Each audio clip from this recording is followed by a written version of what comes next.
स्वागत है आपका दुनिया की सबसे खूबसूरत जगहों में से एक पहलगाम में। प्राचीन समय में चरवाहे अपनी भेड़ बकरियों के साथ इस गांव में रुका करते थे, जिसे इसका नाम पड़ा चरवाहों का गांव यानी पहलगाम। पहलगाम और लिदर घाटी का जिक्र पुराने कश्मीरी ग्रंथों और शिव परंपराओं में भी मिलता है। मेरे पहले दिन की शुरुआत पहलगाम में खुले मैदानों में यहाँ पर होती है और मेरे आने वाले 3 दिन इसी गाँव में गुजरेंगे। यह श्रीनगर शहर से लगभग 89 किलोमीटर की दूरी पर स्थित है। मैं अभी पहलगाम की मेन मार्केट के बीचों बीच में से गुजर रहा हूँ। जैसा कि मैं सड़कों पर देख पा रहा हूँ, यहाँ पर टूरिस्ट में भारी मात्रा में गिरावट आई है। हाल ही में हुए हमले इस चीज का कारण है।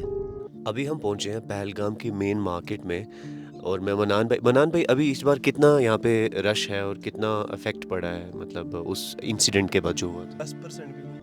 10% भी नहीं है।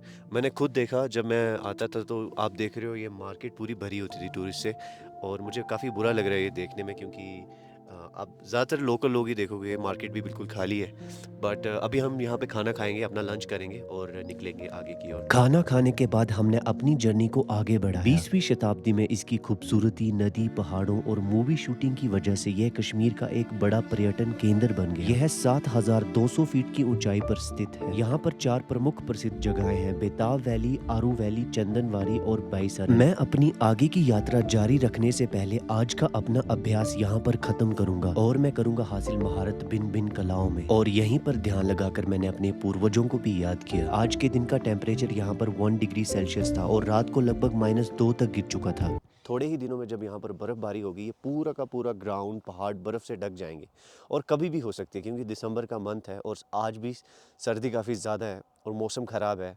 आज भी बर्फ पड़ सकती है। तेज हवाएं और ठंड ज्यादा होने के कारण हमने निर्णय लिया कि हम एक खूबसूरत नदी पर जाएंगे। हमारी ये छोटी सी 10 मिनट की ड्राइव नदी की ओर बेहद खूबसूरत नजारों से भरी थी, और कई जगहों पर तो लोग बिल्कुल भी नहीं थे। थोड़ी ही देर में हम लोग नदी के किनारे पहुंचे, और पहुंचने पर सबसे पहले हमने यहाँ पर आग जलाई। यहाँ पर कई लोग गर्मियों में कैंपिंग, हाइकिंग, बॉनफायर जैसी एक्टिविटीज करते हैं। जिस नदी के किनारे हम लोग बैठे हैं, यह नदी आरू वैली गाँव से होकर आती है, जो की एक बेहद खूबसूरत गाँव है, और इस नदी का नाम लिदर है। कुछ समय यहाँ बिताने के बाद अब हम रुक करेंगे बेताब वैली की ओर। बेताब वैली पहलगाम से 7 किलोमीटर की दूरी पर स्थित है। लगभग आधा किलोमीटर पहले आपको यहाँ पर ये घना जंगल दिखेगा, जो कि बेहद खूबसूरत और शांत है, और ये लगभग 7,800 फीट की ऊंचाई पर स्थित है। बेताब वैली से अगर आप 7 किलोमीटर का सफर और तय करते हो तो आप पहुंचोगे चंदनवाड़ी। जब आप यहाँ पर आओगे तो आपको हर जगह घोड़े दिखाई देंगे, चाहे वो सड़कों पर हो या जंगलों में। ये घोड़े यहाँ की जान है। इनका ज्यादातर इस्तेमाल टूरिस्ट के लिए घुड़सवारी का होता है, जिनसे स्थानीय लोगों का रोजगार चलता है। यहाँ के ज्यादातर घोड़े बेहद फ्रेंडली हैं, और हमने काफी समय इनके साथ बिताया। और लगभग 10 से 15 मिनट की ड्राइव के बाद हम लोग पहुंच चुके थे बेताब वैली। अभी मैं पहुंचा हूँ बेताब वैली। इस वैली का नाम पहले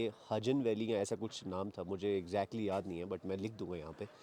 और ये नाम एक मूवी पर पड़ा था। यहाँ पे एक मूवी की शूटिंग हुई थी जिसका नाम था बेताब, और उसके बाद इसका नाम बेताब वैली पड़ गया।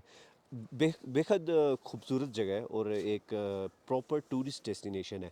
मैं यहाँ आना अवॉइड करता हूँ क्योंकि यहाँ पे बहुत लोग होते हैं। Very famous place in Pahalgam, so I would highly recommend if you come here, do visit the Betaab valley. If you can see behind me, there are these beautiful mountains. अभी यहाँ पे जो मौसम है थोड़ा हेज़ी है, क्योंकि बर्फ़ नहीं हुई है, दिसंबर का महीना है, और यहाँ पे जो है काफ़ी बर्फ़ रहती है सर्दियों में खासकर। और यहाँ पे जो है एवलांचेस भी आते हैं। एवलांच काफ़ी होते हैं क्योंकि ये सीधी पहाड़ी है, लगभग 70 to 75 डिग्री का एंगल है। तो या it's great, good to be here. आपको याद है लास्ट टाइम जब आपने मुझे यहाँ पे जिप लाइन करवाई थी? मेरा नाम अदनान है। मैं जिप लाइन ऑपरेटर हूँ। यहाँ पे जिप लाइन हैंडल करते और साइकिलिंग, झूले वूले सब इधर हम राइडर्स करवाते हैं। ठीक है, ये आपने लीज़ पे लिया? जी, हमने लीज़ पे लिया। तो इसका नुकसान हुआ आपको इस बार, क्या फ़ायदा हुआ? नुकसान हुआ है। और नुकसान होने के सबसे बड़े रीज़न क्या थे? वो इंसिडेंट जो हुआ और बाढ़ की वजह से भी बहुत लॉस हुआ। चलो, इंसिडेंट का तो पूरे हिंदुस्तान को, पूरी दुनिया को हाँ, पता वो है। तो हर जगह हुआ हाँ, है। लेकिन बाढ़ के बारे में मुझे नहीं लगता किसी को पता बाढ़ की होगा। वजह से भी, क्योंकि आते नहीं इधर उतने भी ज़्यादा। कितनी ज़्यादा बाढ़ आई आप थी? भी देख सकते हो, बहुत बाढ़ था, 5-6 फीट था पानी अंदर पार्क में। मैं कभी नहीं की थी जिप लाइन में, जिप लाइन का बहुत बड़ा फ़ैन नहीं हूँ, लेकिन तब बर्फ़ पड़ी थी यहाँ पे और सर्दी काफ़ी ज़्यादा थी। और अदनान भाई ने मुझे, ये हमारे दोस्त ही हैं, और इन्होंने मुझे जिप लाइन करवाई थी यहाँ पर, और इट वाज़ वेरी ब्यूटीफुल। तो अभी क्या लगता है बर्फ़ कब पड़ेगी और जिप लाइन वो दोबारा कब कर सकते हैं बर्फ़ में? क्योंकि ऐसे तो कुछ मज़ा अभी तो हाँ, कुछ बर्फ़ का वो पता नहीं है। हुँ, आज भी मज़ा है बट उतना मज़ा नहीं है जितना विंटर में होता है, क्योंकि विंटर में हर जगह पूरा सफ़ेद होता है, वो पहाड़ वाइट होता है। वाइट होता है पूरा। उस टाइम भी मज़ा है। हुँ, समर में ज़्यादा मज़ा है क्योंकि आज ऑटम चल रहा है, हुँ। आज उतना भी ख़ास नहीं है क्योंकि बाढ़ की वजह से भी पूरा ये ख़राब हो चुका है। तो आप देख भी सकते हो आगे पीछे आपने। नहीं, नहीं, मैंने देखा यहाँ पे काफ़ी नुकसान हुआ है और मुझे भी इसका पता नहीं था और काफ़ी सारे लोगों को पता नहीं है कि यहाँ पे कितना नुकसान हुआ था। By the way it's great meeting you again. चलो नेक्स्ट टाइम मिलेंगे, अभी हम चलते हैं। अदनान भाई चलो। पहलगाम जो है वो श्रीनगर से लगभग 89 किलोमीटर की दूरी पर स्थित है और ये अनंतनाग के डिस्ट्रिक्ट में आता है। अनंतनाग जो मेन अनंतनाग सिटी है, वहाँ से पहलगाम का डिस्टेंस जो है वो लगभग 41-49 किलोमीटर के इर्द गिर्द है।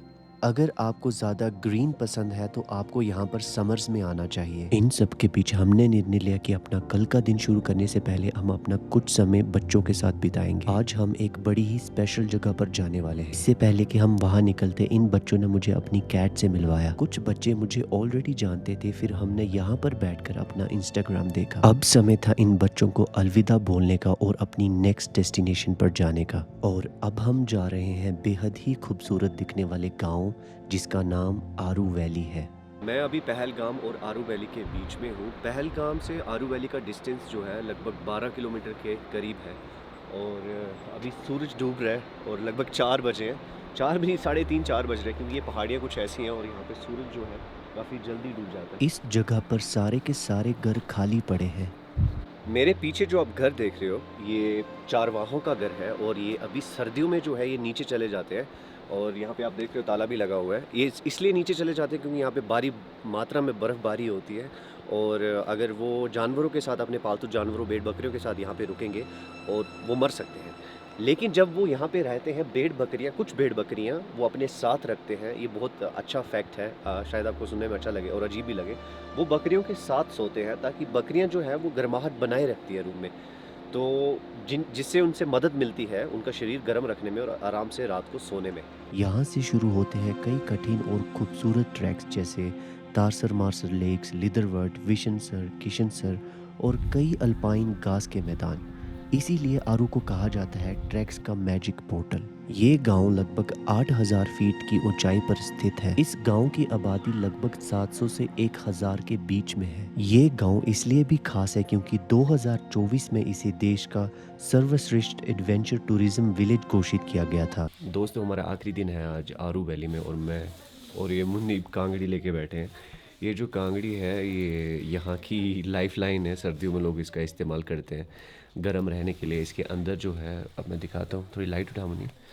इसके अंदर जो है कोयला आपको दिख रहा होगा दबा हुआ है और उसके ऊपर ऐश है, तो इससे गर्माहट आती है और सर्दी से बचाती है।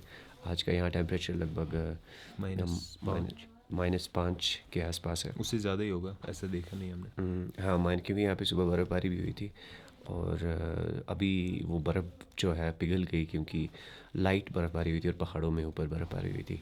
Thank you for watching this video, guys, and next we're traveling to Ladakh and we are making a documentary in Ladakh. We'll be training there for a few days making documentaries and yes, as I mentioned, we'll be doing my extreme training as well. Muni bhi mere sath ja raha hai. So yeah, thank you for watching, guys.